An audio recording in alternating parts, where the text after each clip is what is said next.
My name is Japjeev Kaur, and today I will share a story more tragic than Romeo and Juliet. This story is about a poor girl, Violet, who loses her husband and the trust of those around her. Violet's life has never been easy. When she was 3 years old, her parents took her to the zoo and left her there. It's safe to say that a toddler's responsibility was too much for them. Growing up, she was taken in by many foster parents, but she never found a place she could call home. So, when she was 21 years old, she ran away. She ran away to a man who would love her the way her family never did. She even broke her foot while running, but she kept going. It seemed as if fate were on her side at this moment. While she was running, she fell into the arms of a man who appeared to be around her age.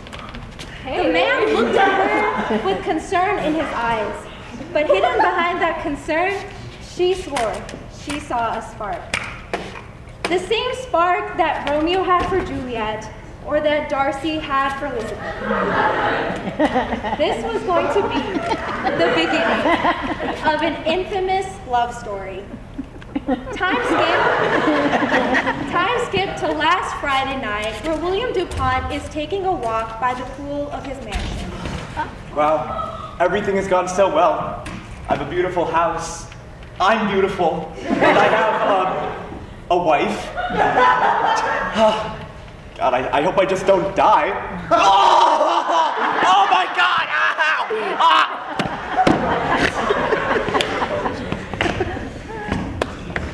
Come in and take a seat. I assume you know what we're here today. Well, Detective, it is a terrible thing that happened to Mr. DuPont, but I'm not sure why I'm here, as I know nothing about it. Well, it's up to me to decide that. Tell me, where were you at 9:15 p.m. on Friday night? Well, I was busy mopping the floors. Mr. DuPont threw a crazy rager the night before, and there was glass and vomit everywhere, especially in all the dark corners, so I had to make the place livable again.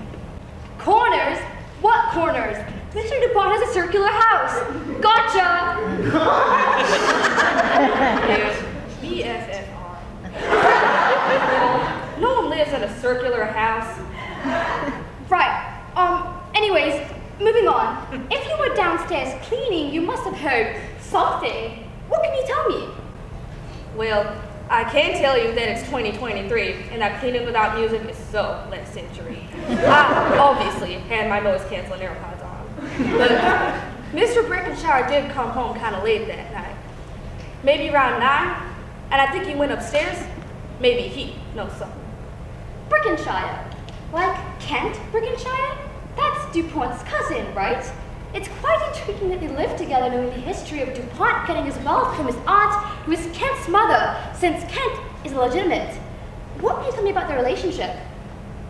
Well, Mr. DuPont was always nice to Mr. Brickenshire, but if you want some tea, I think I have some. I think that Mr. Brickenshire and Mrs. DuPont were having an affair. The secret looks they gave each other straight out of the soap operas that I watched. And besides, I think I saw him sneak into a room after coming home late that night. An affair? But for how long? And do you have any evidence? Why would Mrs. DuPont cheat? God, if I knew! Mr. DuPont was the sexiest, most beautiful man alive. DuPont did not deserve to have him. I did everything for him. I cooked for him. I cleaned for him. I talked to him when no one else did. I dropped everything to be there with him. He belonged with me, and me only. Hold my crotch. You belong to the streets, bitch! Calm down. I'm not even going to mention the fact that he paid you to cook and clean for him, but did you love him enough to wish him dead rather than live life without you? I love him so much, and now I'm not going to get paid. You may leave. Mrs. Violet? Mrs. DuPont? Or may I call you Violet? No. Okay, Violet. I'm sure you're having a hard time, but are you okay if I I get some information for you about your husband's death and what you know about it? Not really, but okay. Any information for me? I mean, anything at all? You know what? This is so hard, and you're interrogating me? Do you seriously think that I killed my husband, the love of my life? How dare you! Settle down. I'm gonna have to call security. Remember, I'm on your side, and I want to figure out what happened just as much as you do, so please, cooperate. You're right, I'm sorry. It's just so difficult being surrounded by so many traitors. You were the one to find the body and call in the cops, aren't you? Yeah. What were you doing at 9:15 p.m. on Friday night? Well, I was watching TV alone in my room. I invited DuPont too, but he was busy doing God knows what. He never seems to have the time anymore. I even broke my legs again so he could remind me. He could be reminded of the day we met, but he doesn't care. But I knew he was home, so I went to go find him, and that's when I saw him by the pool unconscious. That's quite interesting. My sources tell me that you were with Mr. Brickenshire last night.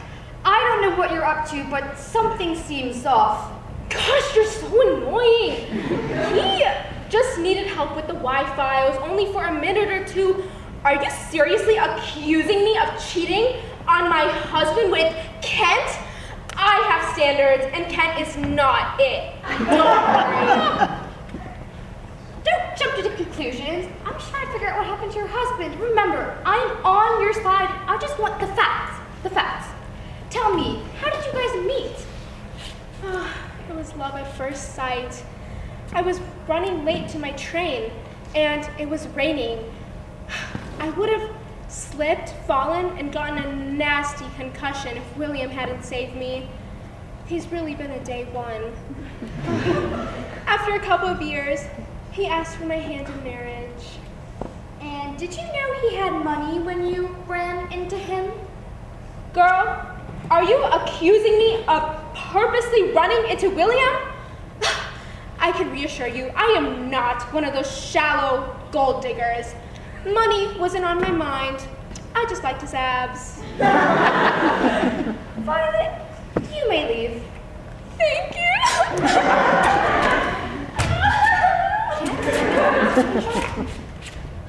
Yo, what's up? Take a seat. This won't take too long. Yo, Mr. Brickenshire. What do you want to know? Sorry, please excuse the mess. Things have been pretty chaotic lately since William's been passing. Of course. Well, where were you at 9:15 p.m. last Friday night? I was with Violet. I needed help with the Wi-Fi, and since no one else was around, I asked her for her assistance. That's odd. One would think you were connected to the Wi-Fi after living there for so long, but maybe you were just connected to something else? Hold up. William is like my dearest cousin. I would never hurt him. Plus, he's given me everything I have. That's weird. I heard there's some animosity between you two, though. Wasn't his estate supposed to be yours? Yes. William took it a long time. All of the money, all of the wealth, everything he possesses was supposed to be mine. He got everything, and I got left here with nothing. Whoa. But, Do not. I see. I still love him, though. He's giving me a job and letting me stay with him. No matter what, he's the only family I have. Kent, you may leave. Peace. This is quite an interesting case. All three of these suspects have their own reason to be going after Mr. DuPont. Whether it's Martha's animosity for not being chosen as his one true love, or Violet's resentment for not being given enough attention and love from Mr. DuPont, or obviously Kent's resentment for not getting the estate, as you can see. Who would have thought that there wasn't just one suspect in this case, but two? That's right, two. Kent and Violet were the dynamic duo in this case. What? You see, they met way before Violet met Mr. DuPont, And for them, it was truly love at first sight. They got each other. They were both betrayed by the people closest to them, so they got together and formed a plan. Kent made sure that Violet ran into his cousin, Mr. DuPont, and that they fell in love. But in reality, they all had a plan in the back. While Violet and Mr. DuPont were falling in love, Violet slipped rat poison into Mr. DuPont's drink, and he died. While he was dying, Kent stole the money from Mr. DuPont's safe and ran away. But Violet called me to act all innocent and report the body. As you can see, I saw it right through her. It's true. Kent and I love each other. William took what was rightfully mine, and I was just here to take it back. And we would have gotten away with it too if it wasn't for your meddling ass. Well, I got you. Security, take them away. No! This is why I belong with him. Stop! No. I'll escort myself out. Can I get a hand? Thank you. Screw you! And that concludes the curious death of William DuPont.